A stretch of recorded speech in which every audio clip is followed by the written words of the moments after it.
வரவேற்போமாக. அவர்களை நாங்க யாவரும் வரவேற்போமாக. Sister Arundhati. Praise the Lord. Praise the Lord.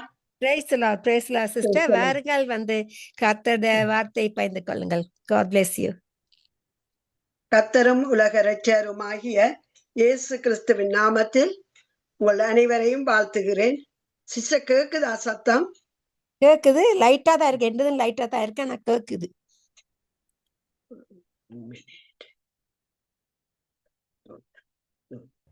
Sister Arundhati, தொடருங்க. கர்த்தரும் இரட்சகருமாகிய இயேசு கிறிஸ்துவின் நாமத்தில் உங்கள் ஒவ்வொருவரையும் வாழ்த்தி வரவேற்கிறேன். இன்றைய நாளிலே நாங்கள் வார்த்தையை பார்க்க முன்பதாக நாங்கள் ஜெபிப்போம். ஸ்தோத்திரம், ஸ்தோத்திரம், ஸ்தோத்திரம். நன்றி, நன்றி. இந்த உலக இரட்சகரும் மீட்பருமாகிய இயேசுவின் உங்களை ஒவ்வொருவரையும் வாழ்த்துவதோடு இந்த வானொலி ஊழியங்களையும் தேவன் ஆசீர்வதிக்கும்படியாக நான் ஜெபிக்கிறேன். கர்த்தாவே, பொறுப்படுங்க ஐயா. இந்த ஊழியத்திலே ஆண்டவரே கிரியை செய்கிற ஒவ்வொருவரையும் ஆசீர்வதிக்கும்படியாகவும், கேட்கிற ஒவ்வொருவரையும் ஆசீர்வதிக்கும்படியாகவும் உம்முடைய நாமத்திலே ஜெபிக்கிறேன் சுவாமி. பொறுப்படுத்திக் கொள்ளுங்க ஆண்டவரே. கர்த்தரும் இரட்சகருமாகிய நீர் இந்த இடத்திலே வந்து ஒவ்வொரு ஊழியங்களை பொறுப்படுத்தி உம்முடைய நாமத்தை மகிமைப்படுத்தும்படியாக ஜெபிக்கிறேன் இயேசு கிறிஸ்துவின் நாமத்தில். ஆமேன், ஆமேன், ஆமேன். சத்தம் கேக்குதா? Praise the Lord, praise the Lord. சத்தம் கேக்குதா ஐயா? கேக்குது. ஓகே. இந்த நாளிலே நாங்கள் வார்த்தையை பார்க்க முன்பதாக நான் ஒரு சிறு பாடலை பாடி கர்த்தருடைய நாமத்தை உயர்த்துகிறேன். ஜெபத்தை கேட்கும் எங்கள் தேவா, ஜெபத்தின் வாஞ்சை தந்தருளும், ஜெபத்திலே தரித்திருந்து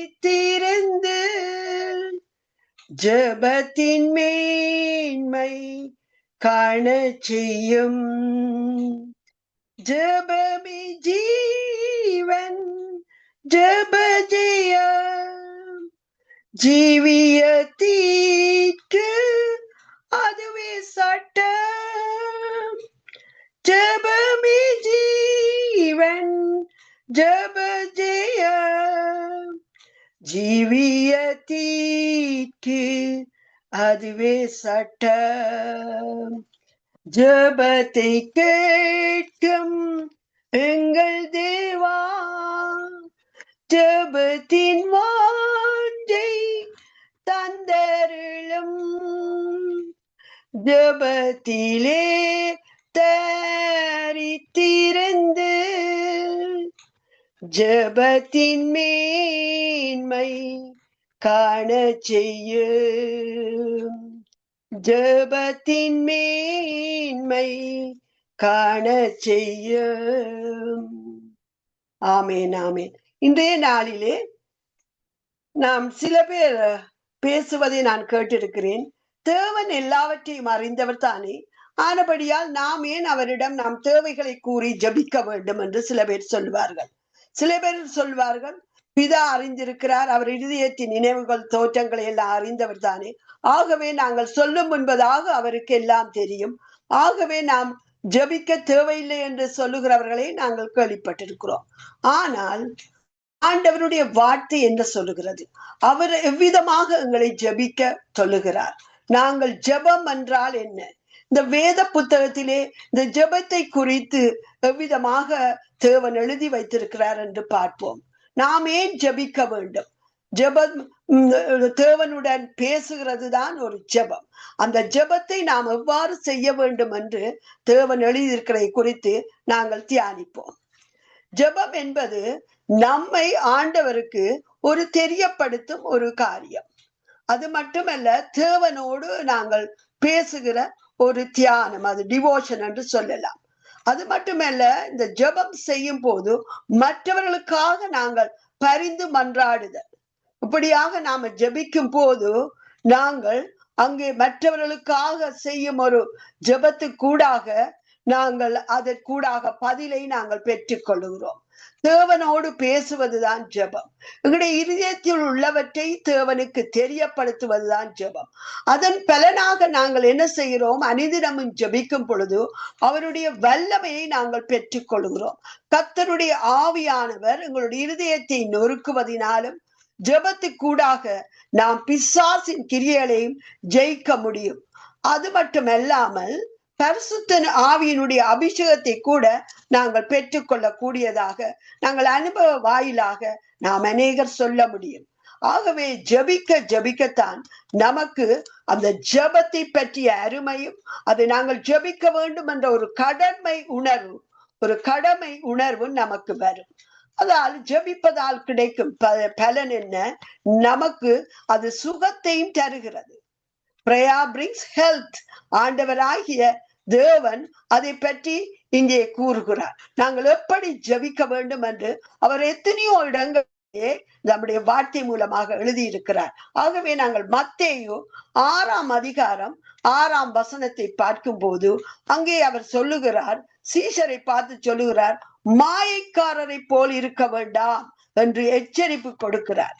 அது மட்டுமல்ல, அவர் ஜெபிக்க வேண்டிய விதத்தை அவர்களுக்கு சொல்லும் பொழுது, நீயோ உன் அறை வீட்டுக்குள் பிரவேசித்து உன் கதவை பூட்டி அந்தரங்கத்தில் இருக்கிற உன் பிதாவை நோக்கி ஜெபம் பண்ணு. அப்பொழுது அந்தரங்கத்தில் பார்க்கிற உன் பிதா வெளியரங்கமாய் உனக்கு பலன் அளிப்பார் என்று கூறுகிறார். அது மட்டுமல்ல, அதை ஜெபிக்க வேண்டிய ஒரு மாதிரியை அங்கே அவர்களுக்கு கற்றுக் கொடுக்கிறதை நாங்கள் பார்க்கிறோம். ஜெபம் தான் எங்களுக்கு ஜெயத்தை தரும். இன்றைக்கு எத்தனையோ ஊழியக்காரர்கள் வல்லமையாய் ஊழியம் செய்ததற்கு காரணம் அவர்களுடைய தனிப்பட்ட ஜெபம். நாங்கள் உலகத்திலே இன்றைக்கு உலகத்தை அசைத்த எத்தனையோ ஊழியக்காரர்களுடைய வாழ்க்கை வரலாறை பார்க்கும் போது, மிஷனரிகளுடைய வாழ்க்கையை நோக்கி பார்க்கும் போது அவர்களுடைய தனிப்பட்ட ஜெபந்தான் அந்த ஜெயத்துக்கும் வெற்றிக்கும் காரணமாய் முடிகிறது. மத்தேயு 6ஆம் அதிகாரம் 9 தொடக்கம் 13ஆம் வசனம் வரை அவர் கற்றுக் கொடுக்கிறார். பரமண்டலில் இருக்கிற எங்கள் பிதாவே, உம்முடைய நாமம் பரிசுத்தப்படுவதாக என்று ஜெபத்தின் மாதிரியே அவர் சொல்லிக் கொடுக்கிறார். அதாவது பிதாவை நாங்கள் மகிமைப்படுத்தி துதிக்க வேண்டும். துதி, கனம், மகிமை எல்லா வல்லமைக்கும் பாத்திரராகிய அவருக்கு நாங்கள் வல்லமையை மகிமையும் அவருக்கு கொடுக்கும்படியாக அவர் பரிசுத்தர் என்று அவருடைய நாமத்தை பரிசுத்தப்படுத்தி நாங்கள் ஜெபிக்க வேண்டும் என்று கூறுகிறார். அடுத்ததாக, உம்முடைய ராஜ்யம் வருவதாக, தேவனுடைய பரலோக ராஜ்யம் நம் மத்தியில் இறங்கும்படியாக நாங்கள் ஜெபிக்க வேண்டும். ஆனபடியால் தான் இயேசு, இதோ பரலோக ராஜ்யம் சமீபித்திருக்கிறது, அது உங்களுக்குள் இருக்கிறது என்று அவர் கூறுகிறார். அது மட்டுமல்ல, மனம் திரும்பி பரலோக ராஜ்யத்தின் தேவ சித்தம் செய்யும்படியாக அவர் இங்கே அழைப்பதை பார்க்கிறோம். கிறிஸ்துவானவர் முதலாக ஊழியம் செய்கிற காலத்திலே அவர் பரலோக ராஜ்யம், மனம் திரும்புங்கள், பரலோக ராஜ்யத்தை பெற்றுக் கொள்ளுங்கள், பலவந்தம் பண்ணி பெற்றுக் கொள்ளுங்கள் என்று கூறுகிறார். அடுத்ததாக, தேவனுடைய சித்தம் பரமண்டலத்திலே செய்யப்படுகிறது போல பூமியிலேயும் செய்யப்படுவதாக என்று ஜெபிக்கும்படி கூறுகிறார்.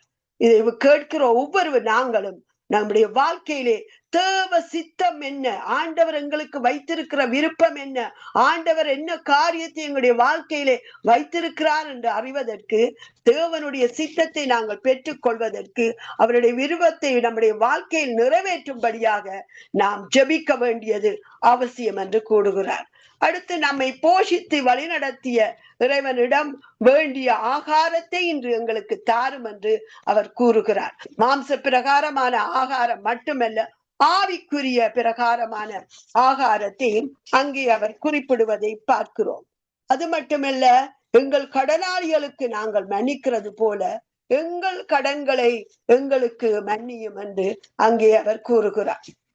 அதாவது, மற்றவர்கள் செய்யும் குறைகள், மற்றவர்கள் எங்களை உபத்திரவப்படுத்தினால், மற்றவர்கள் எங்களுக்கு செய்யும் தவறான காரியங்கள், அதை எல்லாம் நாங்கள் மன்னிப்பது மட்டுமல்ல, நாம் மற்றவர்களுக்கு செய்ய தவறிய காரியங்களையும், அதாவது உதவி செய்யத்தக்க தகுதியான நேரத்திலே, வாய்ப்பான நேரத்திலே எங்களுக்கு இருக்கும் பொழுது அதை நாங்கள் செய்யாமல் விட்டிருப்போமானால் அதை கூட நாங்கள் மன்னிப்பு கேட்டு, ஆண்டவரே எங்கள் கடனாளிகளுக்கு நாங்கள் மன்னிக்கிறது போல நாங்கள் எங்கள் கடன்களையும், நாங்கள் செய்த பாவங்கள், நாங்கள் செய்த துரோகமான காரியங்கள், நாங்கள் செய்த மனம் வருந்தத்தக்கதாக மற்றவருடைய மனத்தை வரும்படியாக பேசிய காரியங்கள் எல்லாவற்றையும் எங்களுக்கு மன்னிக்க வேண்டும் என்று நாங்கள் ஜெபிக்கும்படியாக அவர் கூறுகிறார். அடுத்தது, எங்களை சோதனைக்குட்பட பண்ணாமல் தீமையில் நின்று எங்களை ரட்சித்துக் கொள்ளும். எங்களுக்கு சத்துரு சோதனைகளை கொண்டு வரும்போது அவைகளை நாமல் எதிர்கொண்டு வெற்றி கொள்ள எங்களை ரட்சித்துக் கொள்ளும் என்று சொல்லி ஆண்டவரிடம் நாங்கள் பலனை கேட்டு மன்றாடி ஜெபிக்க வேண்டும். அந்த சோதனையிலிருந்து தப்பித்துக் கொள்ள, ரட்சிக்கப்படும்படியாக, அதிலிருந்து விடுதலை பெறும்படியாக நாங்கள் கர்த்தருடைய ஆவியை கேட்டு அவருடைய வல்லமையை கேட்டு ஜெபிக்கும்படியாக அங்கே அவர் கற்றுக் கொடுக்கிறார். அடுத்ததாக, ராஜ்யமும் வல்லமையும் மகிமையும் நாம் அவருக்கு என்றென்றும் செலுத்த வேண்டும். என்றால் இந்த ராஜ்யமும் அவருடைய வல்லமை மகிமை எல்லாம் தேவனுடையதே. ஆகவே அவை எல்லாம் என்றென்றும் உம்முடையவைகளே என்று சொல்லி துதிக்க வேண்டும். அவருடைய கிரியைகள், அவர் செய்த நன்மைகள், அவர் நமக்கு செய்த ஒவ்வொரு நன்மையான காரியங்கள், எங்களை வழிநடத்திய விதங்கள், ஆபத்திலிருந்து எங்களை தப்புவித்த அவருடைய ஒவ்வொரு வழிநடத்தலை நினைத்து நாங்கள் அவருக்கு மகிமையை செலுத்த வேண்டும் என்று அவ்விதமாக ஆமேன் அப்படியே ஆகட்டும் என்று அவர் சீஷருக்கு சொல்லி கொடுப்பதை நாங்கள் பார்க்கிறோம். இவ்வண்ணமாக மாதிரியாக நாங்கள் ஜெபிக்க வேண்டும் என்று அங்கே கற்றுக் கொடுக்கிறார். அடுத்ததாக நாங்கள் பார்ப்போமானால், நாங்கள் எவ்விதமாய் உபவாசித்து ஜெபிக்க வேண்டும் என்று அங்கே கூறுகிறார். உபவாசம் என்பது நாங்கள் மனிதர்கள் நினைக்கிற மாதிரி அங்கே மற்றவர்களுக்கு முன்பாக நாங்கள் உபவாசியாமல், 6ஆம் அதிகாரம் 17ஆம் வசனம் கூறுகிறது, நீயோ உபவாசிக்கும் போது அந்த உபவாசம் மனுஷர்களுக்கு காணப்படாம அந்தரங்கத்தில் இருக்கிற உன் பிதாவுக்கே காணப்படும்படியாக உன் தலைக்கு எண்ணெயை பூசி உன் முகத்தை கழுவி முகவாடலாயிராதே என்று அவர் அங்கே கூறுகிறார். ஆகவேதான் அந்தரங்கத்தில் பார்க்கிறோம் பிதா உனக்கு வெளியரங்கமாய் பலன் அளிப்பார் என்று சொல்லுகிறார். ஆகவே கிறிஸ்தவர்களாகிய நாங்கள், தேவனை நேசிக்கிற நாங்கள், தேவனுடைய சத்தத்தை கேட்கிற நாங்கள், அவருடைய வசனத்தை நேசிக்கிற நாங்கள் உபவாசித்து ஜெபிக்க வேண்டியது மிகவும் அவசியமாய் இருக்கிறது என்பதை இயேசு கிறிஸ்து அங்கே அதை சீஷர்களுக்கு கற்றுக் கொடுக்கிறதை பார்க்கிறோம். அது மட்டுமல்ல, அவருடைய வார்த்தை வெளிப்படுத்தல் 1ஆம் அதிகாரத்திலே அங்கே கூறப்படுகிறது, இந்த தீர்க்க தரிசன வசனங்களை வாசிக்கிறவர்களும் கேட்கிறவர்களும் இதில் எழுதி இருக்கிறவர்களை கை கொள்ளுறவர்களும் பாக்கியவான்கள், காலம் சமீபமாயிருக்கிறது என்று அங்கே ஆண்டவர் கூறுகிறார். ஆகவே நாங்கள் ஜெபிப்பதோடு மட்டுமல்ல, சோர்ந்து போகாமல் நாங்கள் அங்கே கர்த்தருடைய வேத வசனங்களை வாசிக்க வேண்டும் என்று அவர் அங்கே விரும்புகிறார். அதை கை கொள்ளும் போதுதான் நாங்கள் பாக்கியவான்களாயிருக்கிறோம். எப்படி நாங்கள் ஜெபத்துக்கு நாங்கள் முதலிடம் கொடுத்து கர்த்தரை நேசித்து துதிக்கிறோமோ, அவ்வண்ணமாக அவர் எழுதி கொடுத்த இந்த வேத வசனங்கள், தீர்க்க தரிசன வசனங்களை வாசிக்கிறவர்களாய் மட்டுமல்ல, கேட்கிறவர்களாய் மட்டுமல்ல, இதில் இருக்கிறவைகளை கை கொள்ளுவர்களாக நாங்கள் மாற வேண்டும் என்று ஆண்டவன் விரும்புகிறார். அப்பொழுதுதான் நாங்கள் பாக்கியவான்களாயிருப்போம். நாங்கள் சிறிய காலத்திலே எனக்கு ஒரு பாடல் ஞாபகம் வருகிறது. சண்டே ஸ்கூல்லே நான் படித்தேன், உங்களுக்கும் தெரிந்த ஒரு பல்லவி, வேதத்தை வாசி அதை என்றும் நேசி, தினம் அப்பியாசினி சுகவாசி, வேதத்தை வாசி அதை என்றும் நேசி, தினம் அப்பியாசினி சுகவாசி. நாங்கள் சுகவாசியா இருப்பதற்கு நாங்கள் தேவனுடைய வார்த்தையை நாங்கள் தினமும் வாசிக்கிறவர்களாய் இருக்க வேண்டும். அது மட்டும் நாங்கள் சண்டை படிக்கிற வேளையில இந்த வேத வசனங்களை குறித்து அநேக பாடல்களை நாங்கள் பாடியிருப்போம். ஆகவே இரண்டும் சமமாக எங்களுடைய கிறிஸ்தவ ஒவ்வொருடைய வாழ்க்கையிலும், கர்த்தரை அறிந்த ஒவ்வொருடைய பிள்ளைகளுடைய வாழ்க்கையிலும் ஜெபமும் வேத வாசிப்பும் ஒரு பரலலாக இரண்டு கைகளை போல எப்படி இடக்கையும் வலக்கையும் நமக்கு உதவி செய்கிறதோ அவ்வண்ணமாக இரண்டும் பரவலாக சமமாக எங்களுடைய வாழ்க்கையிலே பிரயாணிக்க வேண்டியது மிகவும் அவசியமாக இருக்கிறது. அடுத்து இரண்டாவதாக நாங்கள் பார்ப்போம், இயேசு கிறிஸ்து ஜெபித்து இருவரை குறித்து அங்கே குறிப்பிடுகிறதை பார்க்கிறோம். இருவரை குறித்து ஜெபம் ஒன்று சொல்லுகிறார். எப்படிப்பட்ட ஜெபம் கேட்கப்படும் என்று கூறுகிறார். லூக்கா 18:10 வாசிப்போமானால், ஜெபம் பண்ணும்படி தேவாலயத்துக்கு இருவர் போகிறார்கள். ஒருவன் பரிசேயன், மற்றவன் ஆயக்காரன். பரிசேயன் நின்று மற்ற மனிதர்களிடம் ஒப்பிட்டு தன்னை நீதிமானாக காண்பித்து அங்கே ஜெபிக்கிறதை பார்க்கிறோம். ஆனால் ஆயக்காரனோ தூரத்திலே நின்று தன் கண்களை ஏறெடுத்து பார்க்க துணியாமல் தன் மார்பிலே அடித்து கொண்டு, தேவனே, பாவியாகிய என் மேல் கிருபையாயிரும் என்று ஜெபிக்கிறதை பார்க்கிறோம். பாருங்கள், இன்றைக்கு எப்படிப்பட்ட ஜெபத்தை அவர் கேட்கிறார். அவர் அங்கே கூறுகிறார், அவன் அல்ல, இந்த மாயக்காரன் அல்ல, பரிசேயன் அல்ல, அவன் அங்கே மற்றவரிடம் ஒப்பிட்டு தன்னை சொன்னவன் அல்ல, தன்னை நீதிமானாக காண்பித்தவன் அல்ல, பாவியாகி என் மேல் கிருபையாயிரும் என்று ஜபித்தானே, இவனே நீதிமானாக்கப்பட்டவனாய் தன் வீட்டுக்கு திரும்பி போனார் என்றார். ஆகவே தன்னை உயர்த்துறவன் தாழ்த்தப்படுவான், தன்னை தாழ்த்துறவன் உயர்த்தப்படுவான் என்றார். ஏனெனில் தன்னை உயர்த்துறவன் தாழ்த்தப்படுவான், தன்னை தாழ்த்துறவன் உயர்த்தப்படுவார் என்று அங்கே குறிப்பிட்டார். அவருடைய சமூகத்தில் நாங்கள் எவ்விதமாய் ஜெபிக்கிறோம்? தன்னை தாழ்த்தனுடைய ஜெபம் கேட்கப்படும் என்று சொல்லுகிறார். அன்பானவர்களே, அவருடைய சமூகத்திலே தாழ்மை உள்ளவனுடைய ஜெபந்தான் எட்டும் என்று இந்த காரியோமை கூடாக தேவன் தம்முடைய சீஷருக்கு கற்றுக் கொடுக்கிறதை பார்க்கிறோம். ஆகவே எங்களுடைய ஜெபமும் தாழ்மையா இருக்கிறதா என்று நாங்கள் சிந்தித்து பார்க்க வேண்டியது அவசியமாயிருக்கிறது. அடுத்ததாக மூன்றாவது காரியமாக மத்தேயு 18:19 ஒருமனப்பட்ட ஜெபத்தை பற்றி கூறுகிறார். நாங்கள் இந்த வீட்டு குடும்பங்களிலோ அல்லது சபைகளிலோ ஒருமனப்பட்டு ஜெபிப்பது மிகவும் முக்கியமாயிருக்கிறது. அது இயேசு கிறிஸ்துவே ஆணித்தரமாக அங்கே கூறுவதை நாங்கள் பார்க்கிறோம். இன்றைக்கு நாங்கள் எடுத்து பார்ப்போமானால், குடும்பத்திலே ஒரு மனத்தை குலைத்து விட்டால், உறவை கெடுத்து விட்டால், வார்த்தை மூலமோ கிரியை மூலமோ குடும்பத்திலே குழப்பங்களை கொண்டு வந்தால், அந்த ஒரு மனத்தை கெடுப்பதுதான் சத்துருவின் திட்டம். பழைய பாம்பாகிய சர்ப்பமானவன் ஆதி தோட்டத்திலே எப்படி ஆதாமை ஏவாளுடைய ஒருமனத்தை கெடுத்து குடும்பத்தில் பிளவுகளையும் குறைகளையும் கொண்டு வந்தானோ, அவனமா இன்றும் அவன் குடும்பங்களிலே கிரிய செய்கிறதை பார்க்கிறோம். ஆகவே இந்த ஒருமனப்பட்ட ஜெபம் எங்களுடைய குடும்பத்துக்கு ஆசீர்வாதம், எங்களுடைய சபைகளுக்கு ஆசீர்வாதம். இன்றைக்கு நாங்கள் பார்க்கிறோம் எவ்விதமாய் சபைகள் இருக்கிறது என்று. ஆகவே தேவன் இந்த சொல்லப்பட்ட இந்த ஒற்றுமையான ஒருமனப்பட்ட ஜெபத்தை நாங்கள் சற்று நேரம் தியானிப்போம். அல்லாமலும் உங்களில் 2 பேர் தாங்கள் வேண்டிக் கொள்ள போகிற எந்த காரியத்தை குறித்தாகிலும் பூமியிலே ஒருமனப்பட்டிருந்தால் பரலோகத்தில் இருக்கிற என் பிதாவினால் அவர்களுக்கு உண்டாகும் என்று உங்களுக்கு சொல்லுகிறேன் என்றார். அது மட்டுமல்ல, 20ஆம் வசனம் கூறுகிறது, அங்கே அவர்கள் நடுவில் இருக்கிறேன் என்றார். சொல்றார், ஒருமனப்பட்டு நீங்கள் ஜெபிக்கும் பொழுது, ஒருமனப்பட்டு என்னிடத்திலே நோக்கி கேட்கும் பொழுது, நீங்க வேண்டிக் கொள்ளுகிற காரியத்திலே ஒருமனம் இருக்கும் பொழுது, நான் உங்கள் மத்தியில் இருக்கிறேன், அவர் உங்கள் மத்தியில் வருவார். எவ்வளவு அற்புதம்! அல்லேலூயா! ஆண்டவருக்கு கோடான கோடி ஸ்தோத்திரம்.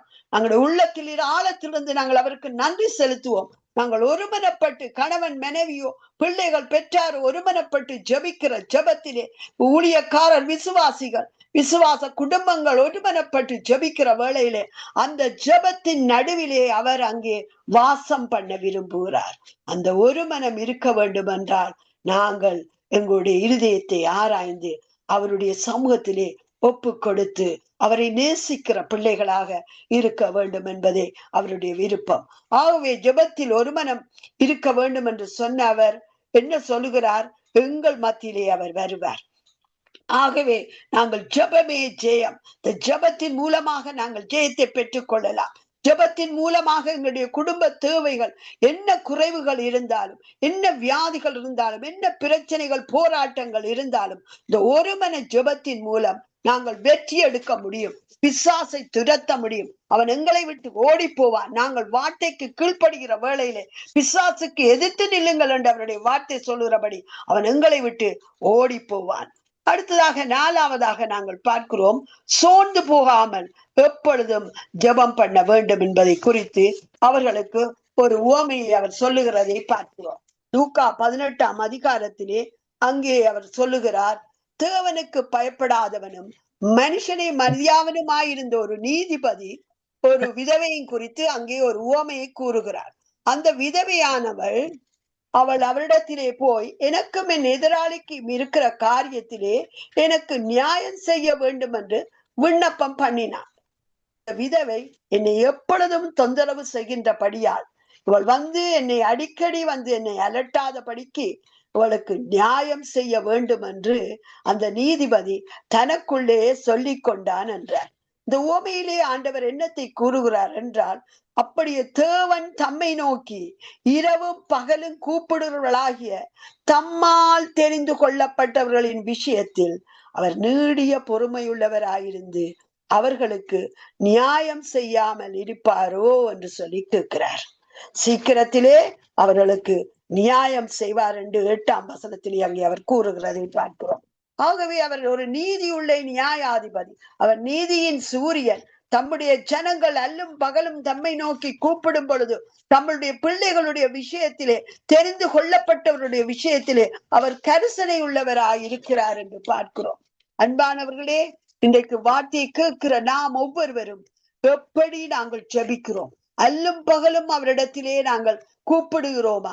எங்களுக்கு நியாயம் செய்யும் ஆண்டவரே, இந்த வழக்கிலே இருக்கிற காரியத்திலே எனக்கு நியாயம் செய்யும், இந்த உத்தியோகத்திலே என்னுடைய ஆபீஸ்லே நடக்கிற இந்த பிரச்சனையிலே எனக்கு நியாயம் செய்யும் ஆண்டவரே, எனக்கு உதவும் என்று சொல்லி நாங்கள் அடிக்கடி அவருடைய சமூகத்துக்கு போய் ஜெபிப்போமானால் அன்று அந்த நியாயாதிபதி எவ்விதமாய் அவன் நியாயம் செய்தானோ அதே போல அவரும் நீடிய பொறுமையுள்ளவராயிருந்து நமக்கு நியாயம் செய்வது நிச்சயம்.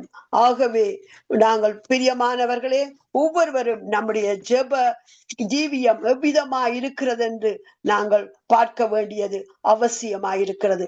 சோர்ந்து போகாமல் நாங்கள் அந்த விதவை எப்படி அலட்டி அலட்டி கேட்டாலோ அதே போல் நாங்களும் எங்கள் அன்பு பரமபிதாவிடம் நிச்சயமாய் ஜெபிப்போமானால், சோர்ந்து போகாமல் ஜெபிப்போமானால் அவர் எங்களுடைய வாழ்க்கையின் தேவைகளை சந்தித்து பதிலை கொடுப்பது அதிக நிச்சயம் என்று சொல்லி நாங்கள் பார்க்கலாம். அன்பானோடே, நம்முடைய ஜெப வாழ்க்கை எப்படி இருக்கிறது என்று ஆராய்ந்து பார்த்து நாம் ஒப்பு கொடுப்போம். நாங்களும் அறை வீட்டுக்குள் பிரவேசித்து ஜெபிப்பதினால் தேவனுடைய ராஜ்யத்திலே பங்குள்ளவர்களாய் மாறுவோம். அது மட்டுமல்ல, அங்கே பார்க்கிறோம், எங்களுடைய உறவை ஜெபிப்பதன் மூலமாக நாங்கள் கூட்டிக் கொள்ளுவோம். அது மட்டுமல்ல, அந்தரங்கத்தில் பார்க்கிற எங்கள் பிதா எங்களுக்கு வெளியரங்கமாக அவர் பலன் அளிப்பார். அது மட்டுமல்ல, நம்மை தாழ்த்தி நாங்கள் ஜெபிக்கும் போது தேவன் அந்த ஆயக்காரனுக்கு பதில் கொடுத்த வண்ணமாக இவனே ஏற்றுக்கொள்ளப்பட்டான் என்று எங்களை பார்த்து தேவன் சந்தோஷத்தோடு சொல்லுவார். எங்களை தாழ்த்தும் போது தாழ்மை உள்ளவருக்கு தேவன் கிருபை அளிக்கிற தேவன், தாழ்மை உள்ளவருக்கு தேவன் பதில் கொடுக்கிற தேவன், தாழ்மை உள்ளவர்களுக்கு தேவன் தொடர்ந்துமாய் இன்னும் அதிகமான கிருபையை கொடுக்கிறார் என்று நாங்கள் பார்க்கிறோம். ஆகவே தேவன் நம்மை பார்த்து கூறுவார், இந்த ஒருமனப்பட்டு ஜெபிக்கிற குடும்பமாய் சபையாக ஜெபிக்கும் பொழுது அங்கே அவர் நடுவில் வந்து வாசம் பண்ணுவார். அன்பானவர்களே, சோர்ந்து போகாமல் நாங்கள் ஜெபிக்கும் பொழுது கர்த்தர் நிச்சயமாக எங்கள் மத்தியிலே வந்து வாசம் பண்ணுவார். ஆகவே எங்களை ஆராய்ந்து நாங்கள் ஒப்பு கொடுப்போம். எங்களுடைய ஜெப வாழ்க்கை எப்படி இருக்கிறது?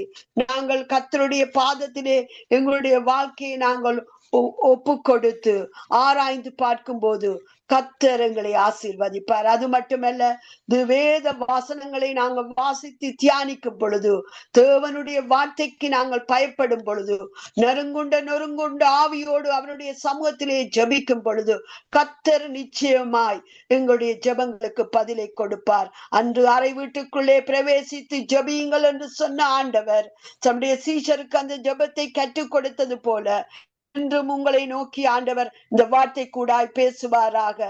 நாங்கள் அறை வீட்டுக்குள் பிரவேசித்து எங்களுடைய தனிப்பட்ட வாழ்க்கையிலே, எங்கள் குடும்ப வாழ்க்கையிலே அன்பானவர்களே, நாங்கள் ஒப்பு கொடுத்து ஜெபிப்போம். அந்த ரங்கத்தில் இருக்கிற பிதாவிடத்திலே எங்களுடைய இருதயத்தை ஒப்பு கொடுப்போம். அன்று தாவீது ராஜா ஜெபித்தது போல எங்களை ஆராய்ந்து பாரும் ஆண்டவரே.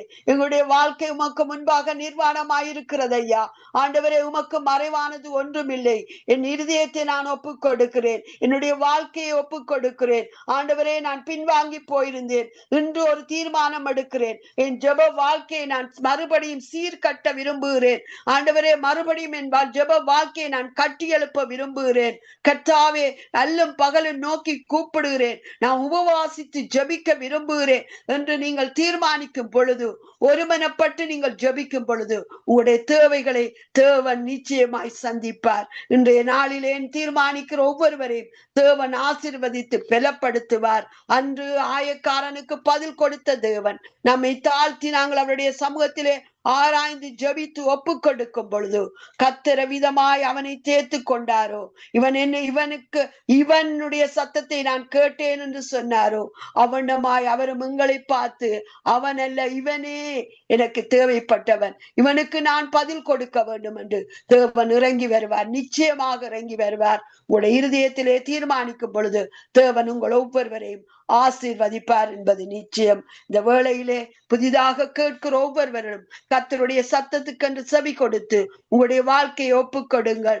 அற்புதங்களை அதிசயங்களை செய்கிற தேவன் அந்த ரங்கத்தில் இருக்கிற பிதாவை நோக்கி, நாங்கள் பரமண்டலங்களில் இருக்கிற பிதாவை உம்முடைய நாமம் பரிசுத்தப்படுவதாக என்று நாங்கள் அவரை துதிக்கிற வேளையிலே அவர் நிச்சயமாக நம் மத்தியிலே வந்து எங்களை ஆசீர்வதிப்பது நிச்சயம். ஜெபிப்போமாக. எங்களை நேசிக்கிற அன்பு தகப்பனே, இந்த வேளையிலே வார்த்தையை கேட்ட ஒவ்வொருவரையும் உம்முடைய கரத்தில் ஒப்பு கொடுக்கிறோம்.